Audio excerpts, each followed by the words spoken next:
Hey folks, this is Vince with Ads Gaming Addiction, and today we're going to check out Waterworks. It's a card game for 2 to 4 players for ages 8 and up, with the average playtime being about 15 to 30 minutes. The idea of this game is very simple. Each player is going to have their own pipeline network. We'll start with this valve card, and they'll be building pipes off of that. And after laying down so many pipes, they'll be able to attach a spout. The first player that can do that will win the game. So without further ado, let's take a quick look at the components and see how the game is played. Alright, so as far as your components are concerned, you've got a large deck of cards here, and you've got some wrenches. And these wrenches aren't plastic or anything. They're actually made of like some sort of metal, and they can't be bent, which is really cool. So as far as how to set up the game, what you'll want to do is you'll want to take out all of the valve cards and all of the spout cards out of the deck. Each player will get one of these valve cards, and each player will also get one of these spout cards, but they won't use them until the end of the game for when they're ready to complete their network. Each player also gets 2 of these wrenches. After that, players will go ahead and shuffle up the deck of pipes here, and you'll deal 5 cards to each player to form their starting hand. On a player's turn, they can do one of 3 things. They can place a good pipe onto their network. Maybe something like, I don't know, this. There we go. Now the cards have to have a vertical orientation, so you couldn't lay this straight pipe like this. That's illegal. You have to lay them flat like this. Obviously that wouldn't be a connection here, so you'd have to play something more along the lines of this. Another thing a player can do on their turn, assuming they don't want to lay down a card to extend their pipeline, they can play one of these leaky cards onto their opponent's grid. You can't play a regular card on your opponent's grid, but you can play these leaky cards. Now you have to place it either on top of or adjacent to the last card in the grid. So in this case, you could play it on top of, actually no, you couldn't play it on top of this one because it doesn't match exactly. But the player could put the pipe here to make it go this way, but as you can see here, there's a leak there, so the player would not be able to play any more regular cards until this leak is fixed. If a player opts to do neither of these things, that is, extend their network with a regular card, or repair a leak they may have, or add a leaky card onto their opponent's network, they can opt to just simply discard a card. At the end of the player's turn, they'll want to draw back up to 5 cards. Alright, with regard to repairing leaks, you have to repair a leak before you can add any more cards to your network. There are 2 ways to repair a leak. You can place a good pipe on top of the bad one, something like this.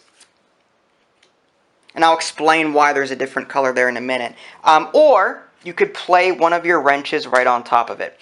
A pipe that has been repaired cannot be damaged again. So once this is repaired, this player here would not be able to play another leaky pipe on top of it. As far as the difference in color, this is a copper pipe. Copper pipes cannot leak, so this is sort of like a safe card. If a player had this here, then this player here would not be able to play this leaky pipe on top of this one because it is bronze. However, the player could play it next to it like that. Alright, now there are some cards in the deck that allowed water to flow in 2 different directions. Let's just say for the sake of argument that this player here played this leaky tea pipe onto his opponent like this. So now you've got water flowing this way and this way. Now before a player can finish his pipeline, he must cap off one of those water flows. So down the line, the player is going to have to first fix this leaky pipe, either by playing a wrench on top of it, or by playing a good pipe of the exact same type on top of it, like so. And then down the line, the player is going to have to cap off one of these 2 water flows. Now they can play one of these cap cards to do that. Now with regard to these caps, you'll want to put the cap that is not leaking, that is blocking this off like this. If you were to play it over here, this is a leaky cap here, so that would be bad. At some point in the future, the player would have to play another cap card on top of that to fix this here. But the player could rotate the card like this and put this copper, I think I said bronze earlier, my bad, this copper cap here to block this water flow. These these caps that are not in use, that are leaking, you don't have to worry about that. You don't have to fix these in order to complete your pipeline. The only thing you have to worry about is repairing the caps that are connected to your pipeline in some way. And then once you cap one direction off, you can continue and try and get so many cards in order to lay down your spout card. Alright, now this will continue back and forth until one player manages to lay down so many pipes. Now that'll change depending on how many people are playing the game. There's a quick reference in the manual. I think for a two-player game it's like 12 cards or something like that. But let's just say there's 12 cards here, I didn't count. The player will be able to, on the same turn, lay down this spout card in order to win the game. But it cannot be facing up like this. It has to be facing down. So you may have to add extra cards to change your orientation. So maybe something like that, and then that, and then that, and then that, and let's just move that for the sake of argument, and there. And here we go.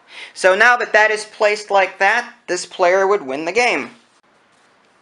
Alright, there you have it, a very brief look at Waterworks. It's important to stress that I didn't cover everything in the manual, but this should give you the general idea. As far as what I thought, there's not a lot to say. It's not a bad game. I like the fact that these wrenches are sort of made of metal instead of, some plastic crap that'll bend. The gameplay is very easy. When I think of this game, I think of a grandchild playing a game with their grandparents. It's that kind of game.